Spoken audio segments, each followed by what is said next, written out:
Hello everyone, so myself Anshul and welcome to my channel with Botanophilic. So in today's video, I'll be telling you about a very important topic of bryophytes, that is the economic importance of bryophytes. Okay, तो आज की video में हम लोग bryophytes के uses या इनके economic importance या इनके सिग्निफिकेंसेस पढ़ने वाले हैं। तीनों जो टॉपिक्स हैं वो बिल्कुल सेम है।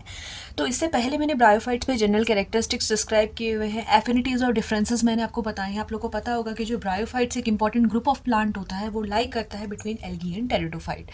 So with respect to algae and pteridophyte, you have to study the affinities, that is the similarities and differences of bryophytes. आज जो हम लोग पढ़ने वाले हैं उसमें हम लोग जितनी भी important values होती है bryophytes की वो सब cover करेंगे according to the exam purpose. Okay. Now let's talk about the first economic importance of bryophyte, that is the formation of the peat. Okay तो पहले हम देख लेते हैं कि पीट होता क्या है। Brown colour substance which is form by gradual compression and carbonization of the partially decomposed pieces of dead vegetative matters in the bogs. Okay तो यहाँ पे बेसिकली जो बॉग्स वर्ड हम यूज़ करते हैं ये हमारे वेटलैंड्स का एक इम्पॉर्टेंट पार्ट है। तो होता क्या है कि जो dead matter, dead organic matter होता है प्लांट्स का, उसका क्या होता है, ग्रेजुअल कंप्रेशन होता जाता है टाइम टू टाइम। तो विद टाइम वो जो ग्रेजुअल कंप्रेशन और होता है उसकी वजह से क्या होता है कि एक ब्राउन कलर का सब्सटेंस हमारा फॉर्म होता है।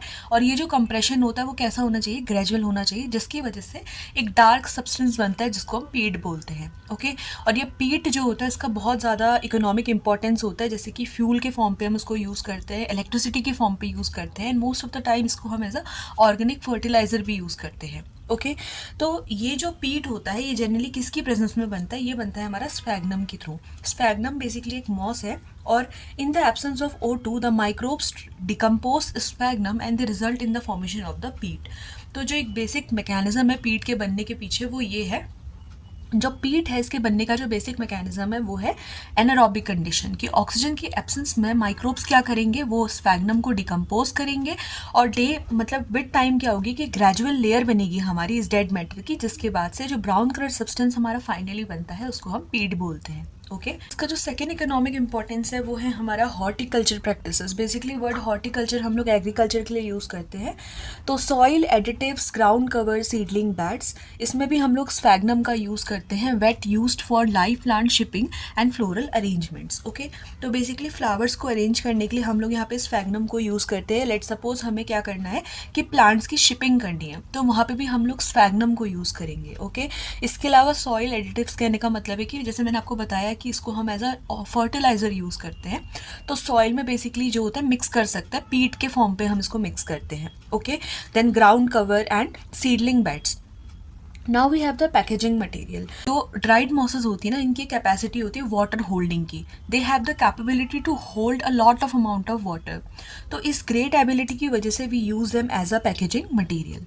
Now the fourth important economic importance is as the bedding stock. Bedding stock के फॉर्म पे इसको हम यूज़ करते हैं due to great water holding capacity. They are use in the nursery beds, so they are covered with the थैली of the bryophytes. जो bryophytes होते हैं वो थैलॉइड ग्रुप ऑफ प्लांट होता है। तो इन पर्टिकुलर इनकी जो थैलस होता है इसके पास कैपेबिलिटी होती है ज़्यादा वाटर होल्ड करने की।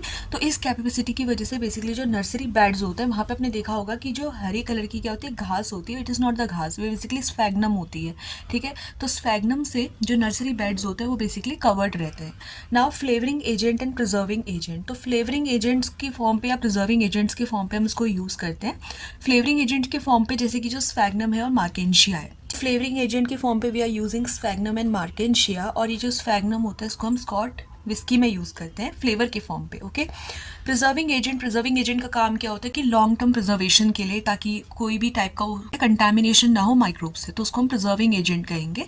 तो it prevent the food and also help to preserve the dead bodies. जो डेड बॉडीज़ होती है इंसेक्ट्स की या किसी भी ऑर्गेनिज्म की डेड बॉडी अगर हमें स्टोर करनी है, संभाल के रखनी है, प्रिजर्व करनी है, तो उसके लिए हम लोग यहाँ पे मॉसेस को बहुत टाइम पे यूज़ करते हैं। मतलब कॉमनली हम लोग ब्रायोफाइट्स को यूज़ करते हैं। ओके देन कंस्ट्रक्शन मटेरियल के फॉर्म पे भी यूज़ है, जैसे कि कपकोट। ये बेसिकली उत्तराखंड में एक छोटा सा रीजन है। तो कपकोट जो होता है यहाँ पे मॉस मैट्स बनती है।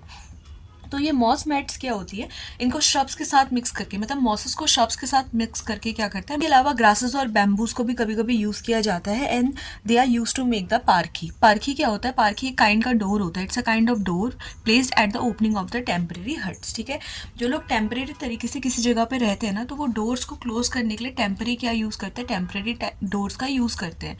तो वो जो डोर्स होते हैं वो बेसिकली उनको पारखी बोला जाता था। तो ये पारखी किससे बनते थे, ये बनते थे मॉसेस को जब हम मिक्स करते हैं श्रब्स के साथ, ग्रासेस के साथ या फिर बैम्बूज के साथ। तो कंस्ट्रक्शन की एक्टिविटीज़ में भी इन छोटे माइक्रोस्कोपिक ऑर्गेनिजम्स का यूज़ होता है।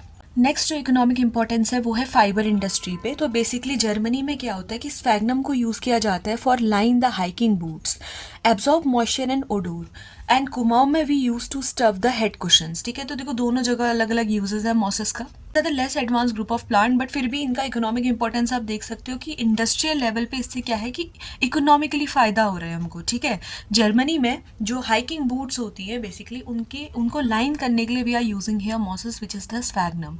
और यूज़ करने का मेन रीज़न है कि जो मॉइस्चर और जो ओडोर शूज़ में रह जाती है उनको एब्जॉर्ब करने के लिए क्या होता है हमारे, ये बेसिकली हम यूज़ करते हैं। ओके, कुमाऊं की अगर हम बात करेंगे, कुमाऊं हिमालय में जनरली जो कुशन्स होती है उनको स्टफ़ किया जाता है विद स्फैग्नम या ड्राइड स्फैग्नम या ड्राइड मॉसेस के थ्रू। ओके, देन आ जाता है मेडिसिनल वैल्यूज़। देखो जो ब्रायोफाइट्स हैं इनकी बहुत सारी मेडिसिनल वैल्यूज़ हैं, जैसे पर्मुलरी ट्यूबरक्यूलोसिस को ये क्योर करता है, they possess the anti tumour properties, मतलब कैंसर को क्योर करने की कैपेबिलिटी इनमें होती है। To dissolve the stones of kidney and gall bladder, along with this they are use to cure the ringworm diseases of the skin and they are used to treat the hemorrhage and the eye diseases. Okay, तो यहाँ पे हर एक जो हम यहाँ पे disease पढ़ रहे हैं, हर एक डिजीज़ को क्योर करने के लिए स्पेसिफिक ब्रायोफाइट हमारा यूज़ होता है। जैसे पल्मोनरी ट्यूबरक्यूलोसिस की अगर हम बात करते हैं, इसको क्योर करने के लिए we are using Marchantia polymorpha. Okay, anti tumorous property किस किस के पास होती है, ये प्रॉपर्टी होती है पॉलीट्राइकम कम्यूने के पास, एम स्टेलेटा के पास एंड मार्केंशिया पॉलीमॉर्फा के पास। तो एग्जाम में जो है आप लोग इसको कंप्लीट मेंशन करोगे वहाँ पे। ठीक है, किडनी स्टोन्स और गॉल ब्लैडर के स्टोन्स को डिसॉल्व करने की कैपेबिलिटी होती है पॉलीट्राइकम कम्यूने के पास। इसके अलावा जो रिक्शिया की स्पीसीज होती है इससे हमारे वाइट कलर का पेस्ट बनता है, and this paste is use to cause this paste is use to cure the ringworm diseases of the skin. Sphagnum जो कि वाटर बॉइल्ड होता है, it is use to treat the haemorrhage and eye diseases. Okay, देखो next आ जाता है हमारा antibiotic activities. तो bryophytes also play a very important role in antibiotic activities. जैसे एंटीबायोटिक्स को हम कहाँ यूज करते हैं, we use them against the bacterial diseases. Okay, तो कौन कौन से ब्रायोफाइट्स होते हैं जिनको हम लोग एंटीबायोटिक एक्टिविटीज में यूज करते हैं, दे आर द कॉन्सिफेलम कॉनिक्यूरम। इसके अलावा we have the Dumortiera hirsuta, we use them against the Candida albicans, and we have the barbula. Okay, this the bryophytes are used to make some useful compound like the monoterpenes, sesquiterpenes, diterpenes and steroids, and mostly they are prepared from liverworts. आपको पता होगा कि these all are the secondary metabolites of plant. Okay, then for experimental uses, देखो experimental uses के form पे भी हम लोग यूज़ करते हैं किसको, ब्रायोफाइट्स को। किस तरह से हम यूज़ करते हैं इनको experimental uses के फॉर्म पे, that liverworts and mosses they are the research tool in genetics, external morphology and physiology।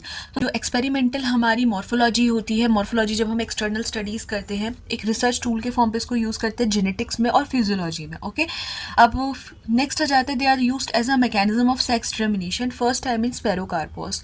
तो जब सेक्स डिटर्मिनेशन के मैकेनिज्म की स्टडी करनी होती है तो उसके लिए भी हम लोग ब्रायोफाइट्स को यूज़ करते हैं। और जो फर्स्ट सेक्स डिटर्मिनेशन का मैकेनिज्म डिस्कवर हुआ था वो ब्रायोफाइट्स में हुआ था इन स्फेरोकार्पोस। ओके, ये एक इंपॉर्टेंट पॉइंट है फॉर कॉम्पिटेटिव पर्पस, इसको याद रखना आप लोग कि सबसे पहले जो सेक्स डिटर्मिनेशन का मैकेनिज्म हुआ था प्लांट्स का, वो डिस्कवर हुआ था स्फेरोकार्पोस में। Okay, then we have the nitrogen fixation. तो नाइट्रोजन फिक्सेशन के फॉर्म पे भी इसको हम यूज़ करते हैं।